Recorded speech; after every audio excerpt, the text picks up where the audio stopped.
Seja muito bem-vindo a mais um Papo de Terapeuta. Hoje nós vamos falar sobre autoconhecimento, a relação entre relacionamentos pessoais, relacionamentos profissionais, vida financeira e muito mais. Fábio, seja muito bem-vinda. Adorei te receber aqui. Vamos conversar então? Vamos, é um prazer estar aqui contigo hoje, Marco. Vamos assistir.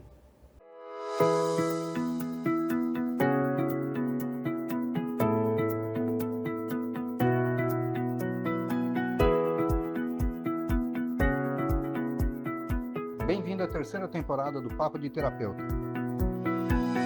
Oferecimento: Cabala Utilidades, aonde o comum se transforma, e Basteiro, a marca das bombachas. Fábio, seja muito bem-vinda. Adorei que você aceitou o convite para estar aqui no Papo de Terapeuta. E hoje nós vamos falar sobre assuntos muito importantes que muitas vezes as pessoas deixam de lado, né? Sim, elas preferem deixar escondidinho, guardadinho no armário, na gaveta e não tocar nesses assuntos. Mas eu acho que para a gente poder estruturar um pouquinho melhor o nosso assunto, eu queria que você dissesse com as suas palavras o que é autoconhecimento. Autoconhecimento é olhar para si em busca da sua essência e do seu entendimento próprio. E isso não é muito parecido com autoajuda? Tem alguma diferença? Tem uma diferença enorme, porque existe a diferença entre se conhecer e saber o que fazer com este conhecimento. Então, a autoajuda ela leva muito mais ao saber o que fazer com aquilo que tu já conheceu de ti. Então, o autoconhecimento é básico até para buscarmos uma autoajuda ou uma ajuda de terceiros, é isso? Com certeza. Por quê? A autoajuda, geralmente ela vem com uma fórmula pronta, uma receita de bolo. Se tu não te conhece bem, o que vai acontecer? Tu vai tentar te ajustar àquela receita. E quando tu te conhece, tu já sabe identificar se ela vai te servir ou não. E o mesmo para buscar um profissional na área terapêutica. Eu preciso me conhecer, saber a minha essência, como eu sou, para me identificar com o terapeuta, com o método que ele usa, para saber se eu vou realmente me comprometer com aquele tratamento. E é, inclusive, importante esse assunto de se identificar com o terapeuta, porque muitas vezes as pessoas vão num terapeuta porque foi bem indicado ou porque tem algum renome em rede social, alguma coisa assim, só que a pessoa não tem uma empatia suficiente para se abrir. Então a pessoa vai, às vezes, durante meses e não consegue se abrir, não se entrega totalmente, porque quando vamos buscar uma terapia, a gente precisa se desnudar completamente, né? Nossos sentimentos, emoções. Sim. E isso é muito difícil, né, para as pessoas. Sim. Então, eu, no meu consultório, pelo menos nos meus atendimentos, acredito contigo também, sempre a primeira consulta, me conta um pouco de ti. E a pessoa, não, tudo foi lindo, maravilhoso. A gente sabe que não, mas é aquele primeiro momento, é natural ser assim. Então, tu tem que ter uma identificação para poder gerar, a partir dali, uma relação de confiança. Sim. Eu sempre digo, eu não sirvo para ser terapeuta de pessoas que querem aquele acolhimento mais amoroso, que passe a mão por cima. E a gente sempre brinca, assim, nos meios. O pessoal diz que eu sou a terapeuta dos 3 tapas na cara. Amigo, vamos e tem que ter a coisa mais dinâmica, Sim. né? Porque precisa ser, se a pessoa está buscando só um carinho, se ela está buscando um reconhecimento daquilo que ela fez, não vai ressignificar. Não, você Muitas vai vezes tomar um café. precisa desse chacoalhão para, opa, peraí, o que Sim. está acontecendo comigo? Mas como é que as pessoas podem identificar que elas estão presas a algum padrão repetitivo ou algum relacionamento tóxico? Quanto aos padrões repetitivos, elas vão perceber que elas têm sempre os mesmos resultados, independente do caminho que elas tomem.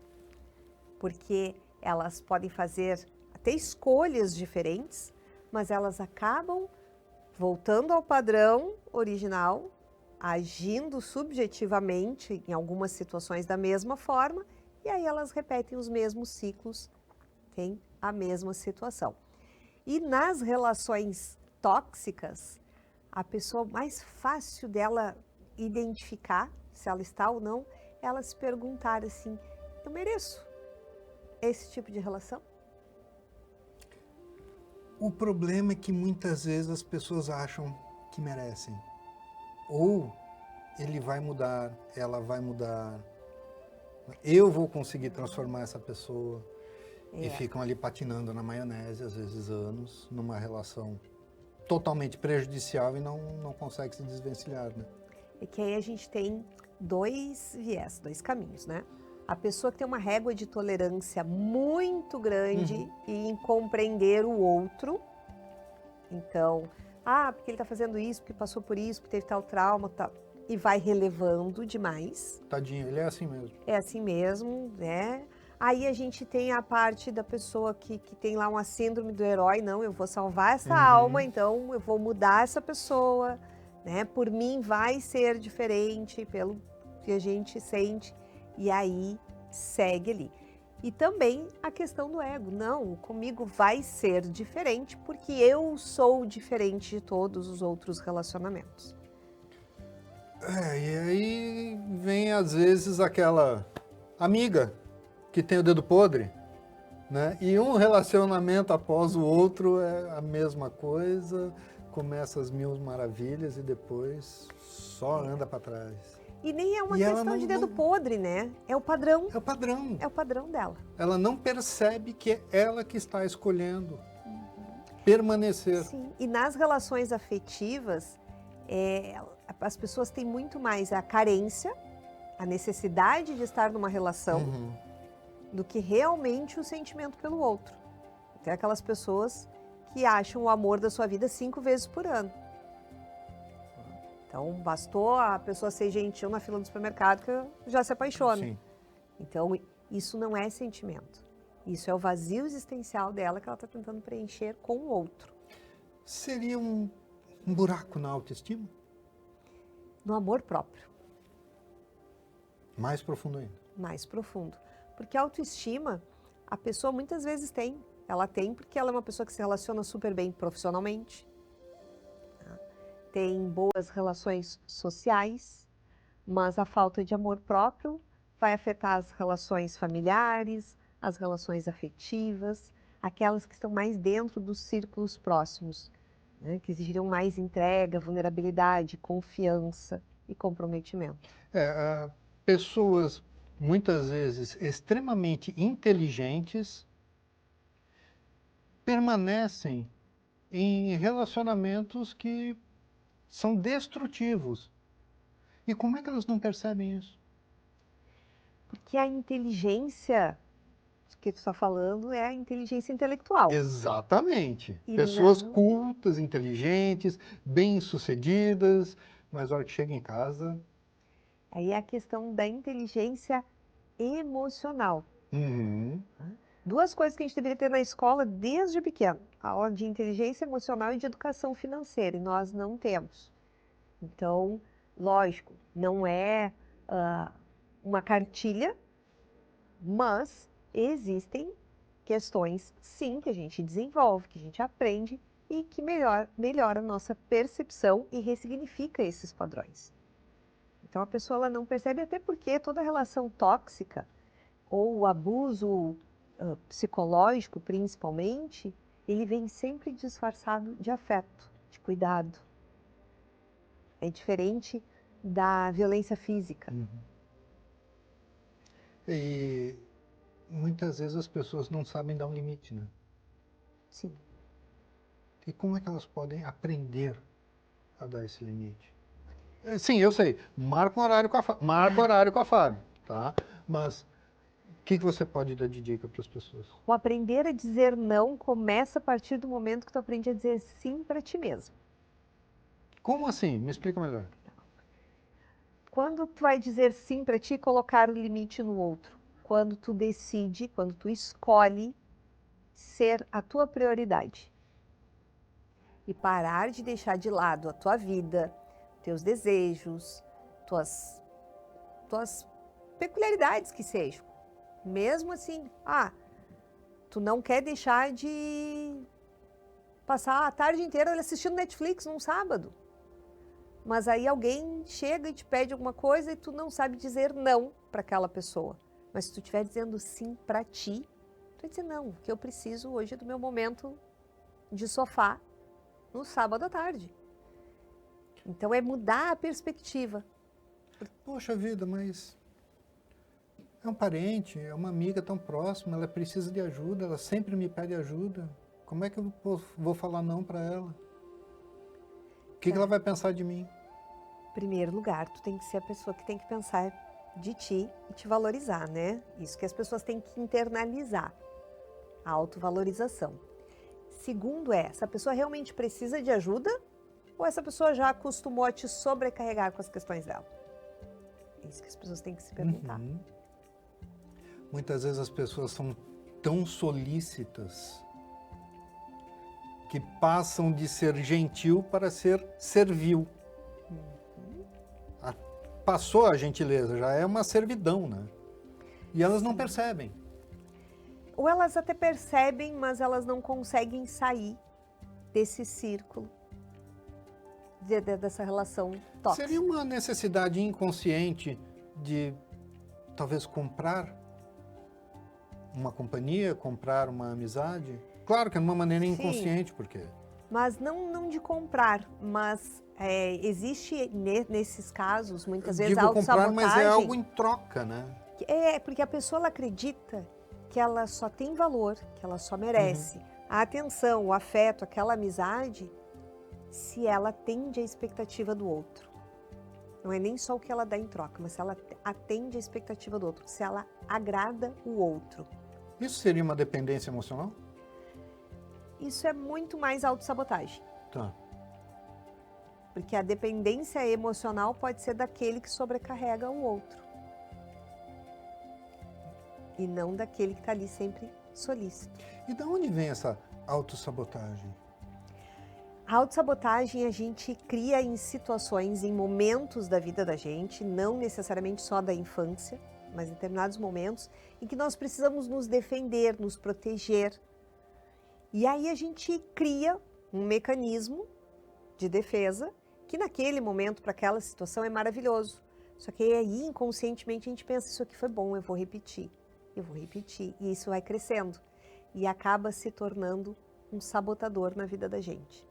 Deixa de ser algo benéfico para ser algo que prejudica. E quando nós estamos acostumados com um padrão de atividades mesmo, né? De como a gente se relaciona com as pessoas, de como nós tomamos as nossas atitudes, aquilo fica normal. E como a gente consegue identificar isso? A identificação não é a parte mais difícil. As pessoas, em 95% dos casos, elas têm essa consciência da identificação. A maior dificuldade é fazer o movimento para sair deste padrão. Porque aí vem culpa, remorso e principalmente o medo. O que eu vou perder? Quem eu vou perder se eu mudar? Na verdade, não vai perder ninguém, só vai ganhar. Só que a gente não vê dessa maneira. Exatamente. Mudando esses padrões, se auto-reconhecendo, se auto-priorizando, só temos a ganhar.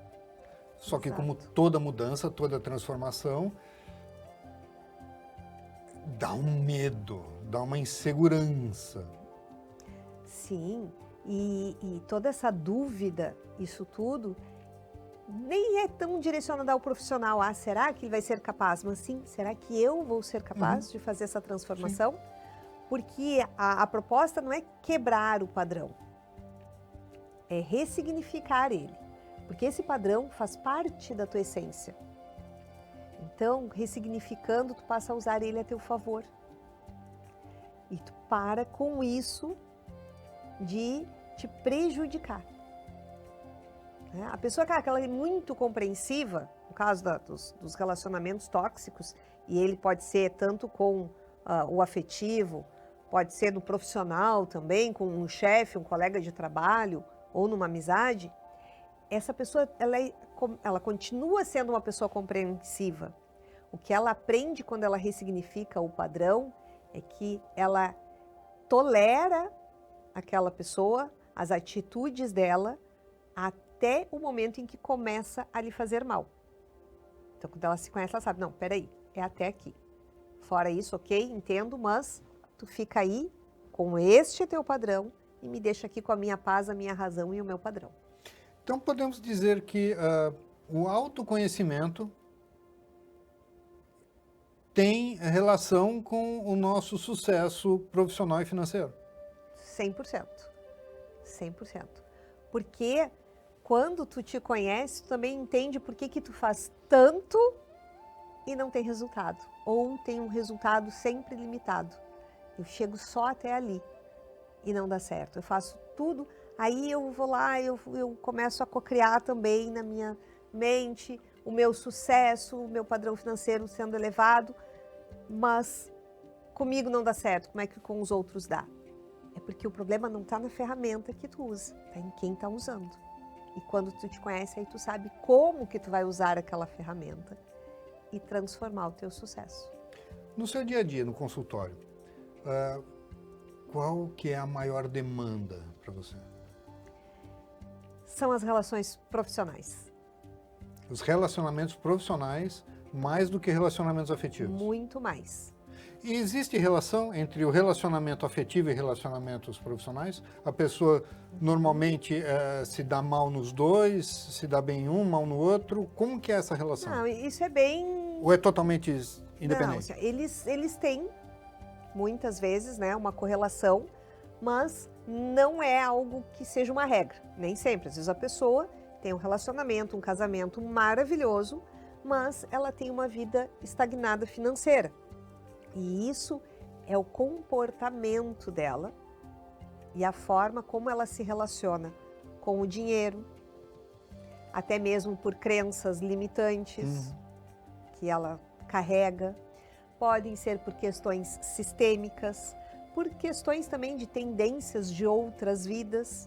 Então, não necessariamente a pessoa vai deixar de ter sucesso na vida profissional e também na vida afetiva. E é fácil identificar no dia a dia das pessoas esses padrões que levam à escassez, a uma baixa produtividade profissional? Não é tão simples. Não é tão simples de identificar, até porque, primeiro, a pessoa precisa se conhecer para entender o que seria padrão e o que não seria, ou até onde ela está se deixando influenciar pelo externo.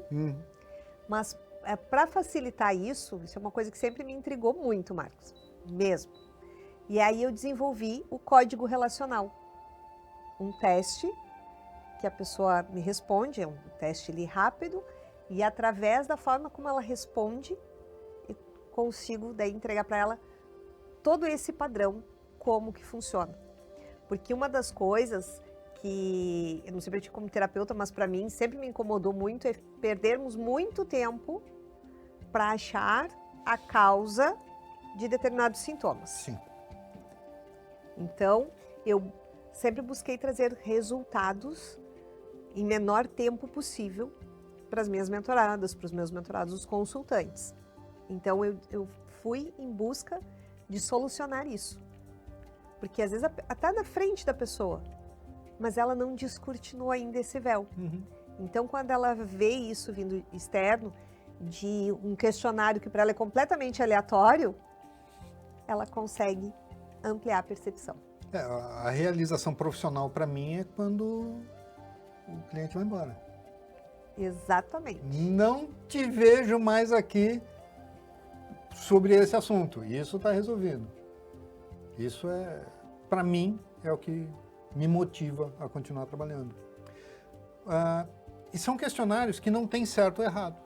Exato. Muitas vezes as pessoas têm dificuldade em responder esse tipo de questionário porque elas ficam procurando a resposta certa. Elas estão ali buscando um autoconhecimento, buscando uma evolução pessoal e ficam procurando o que é certo e errado para talvez o que o terapeuta vai achar de mim se eu colocar isso aqui, se eu errar, tá? Sabe que Infelizmente existe. muito, e por conta hoje em dia da inteligência artificial, o que eu digo assim, ó, não é a questão de tu acertar ou não, porque eu não vou te dar estrelinha nem nota. Aham. Eu quero saber que resposta que tu vai dar. E se tu não souber, coloca não sei. Não vai lá procurar no chat, porque senão é mais uma autossabotagem. Aí o pessoal, então tá. E às vezes tem uns que perguntam, mas o que é isso aqui que eu não entendi a pergunta? Então tu escreve, não entendi. Se eu te der A cola... resposta certa é não entendi. Não entendi. Eu fiz terapia durante muito tempo e eventualmente faço. Muitas vezes, quando dói mais na terapia, é quando mais aquela sessão dá resultado. Porque vem à tona aqueles monstrinhos internos que todos temos e não queremos ver. Com certeza. Então, quando mexe lá dentro é que faz diferença. Então, não tenham medo, faz parte. E principalmente É igual o curativo, né? né? Arranca de uma vez, dói de uma vez e acabou. Acabou, não fica ali segurando aquilo, ali aos pouquinhos, arrancando pelinho por pelinho. E eu ganhei aqui 2 presentes. Um livro, Meus Cristais, Guia Holístico sobre Cristais e Pedras Preciosas. Estamos quase no final do programa. Me conta rapidinho desse livro aqui. Esse livro é o resultado da minha paixão pelos cristais, no qual eu nunca me contentei com, principalmente eu pergunto o que significa essa pedra, então eu queria entender a fundo a frequência dos cristais e principalmente criar um material que trouxesse relevância e acessibilidade para as pessoas. Sair do místico, né, Sim. convencional. Eu também gosto pouco de cristais, né? Pois tem então. cristal aqui, tem orgonite aqui, cheio de orgonite. Eu trabalho muito com orgonites e cristais, porque eu adoro. E são maravilhosos. Nossa, tem resultados fantásticos. E eu ganhei também aqui o Permita-se, né? É um diário. Isso. Esse diário você usa no seu trabalho. No seu trabalho de terapia ou de mentoria? O Permita-se, ele na verdade é um material que serve para quem ainda não está 100% seguro em ir para a terapia ou para a mentoria. Tá? E a mentoria, na verdade, ela é terapêutica, ela une as duas questões. Quando a pessoa é mais fechada ou não criou ainda uma confiança para ir lá e se abrir tanto, o diário terapêutico, ele é uma autoterapia que a pessoa vai fazer, vai acompanhar por 60 dias. Ela tem atividades para fazer por 60 dias e o meu suporte via WhatsApp também durante esse período, aonde ela, por aí, já começa a descobrir um pouco dos padrões e da autossabotagem dela. Então, muitas vezes, quando a pessoa não reconhece aonde ela precisa trabalhar, o que está dificultando a vida dela, o Permita-se vai ajudar ela a encontrar. Isso, vai ajudar ela a se ressignificar, principalmente quando ela não está confortável de confrontar os seus padrões, né, as suas questões, diante de outra pessoa. Porque tem coisas que as pessoas passam uma vida inteira fazendo terapia e não revelam para o terapeuta. Sim. Então, o Permita-se, ele trabalha isso ali, a pessoa com ela mesma. E isso facilita, no seu ponto de vista, para que a pessoa, depois, numa terapia, venha a se abrir, ou permite que ela apenas reconheça aquilo e se sinta melhor e consiga mudar alguma coisa? Ele faz os dois papéis. Ele já cria uma transformação na pessoa, nestes 60 dias, até porque ele não é só para fazer escrita terapêutica, ele tem atividades práticas ali onde a pessoa realmente vai ter que se expor para o papel.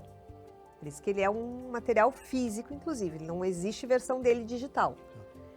E com isso a pessoa se sente também mais confiante, mais segura para partir para uma terapia. E como que é a sua terapia? A linha que você trabalha, tanto de terapia quanto de mentoria. Tá? Explica um pouquinho para a gente, por favor. Eu trabalho na linha da psicoterapia reencarnacionista, então eu, como terapeuta holística, realmente vejo a pessoa como um todo e busco trabalhar dentro daquilo que vai se adequar a ela, não ser confortável, mas se adequar ao perfil daquela pessoa. Tá? O tempo que ela precisa, porque algumas pessoas conseguem fazer a mentoria terapêutica com 2 sessões por semana, se desenvolve super bem, e em 10 sessões resolver 3, 4 questões pontuais. Outras precisam de sessões semanais e em 10 sessões vão resolver uma questão pontual, mas sempre com esse foco. Né? E sempre a transformação através da identificação do padrão de comportamento e de relações dessa pessoa. Porque nós nos relacionamos com tudo o tempo inteiro. Sim, o tempo todo. Terapia é algo muito pessoal, é algo muito individual. Não dá para falar, resolvo o problema em 5, 10 sessões, porque cada pessoa é totalmente única, cada problema é único. Uma pessoa com uma questão que é comum resolver rapidamente, às vezes demora, e para essa mesma pessoa uma questão muito complicada, às vezes resolve em meia sessão. Sim. Depende muito da pessoa, da vida dela, porque nós somos a nossa vida. Tudo aquilo que passamos de bom, de ruim, erros, acertos, fazem que nós somos hoje. Com certeza. Então, querer apagar da memória algo que nós passamos seria mudar quem somos hoje. Por isso que a gente não quebra o padrão, a gente ressignifica. E com isso, e isso gera transformação na vida daquela pessoa e das pessoas mais próximas a ela. Como se jogasse uma pedrinha na água e vão criando ondas. Quando a pessoa faz qualquer tipo de terapia em que ela tem um processo evolutivo, ela gera também essa onda no entorno dela. É algo muito transformador, não só para quem faz terapia, mas para todos que estão em volta.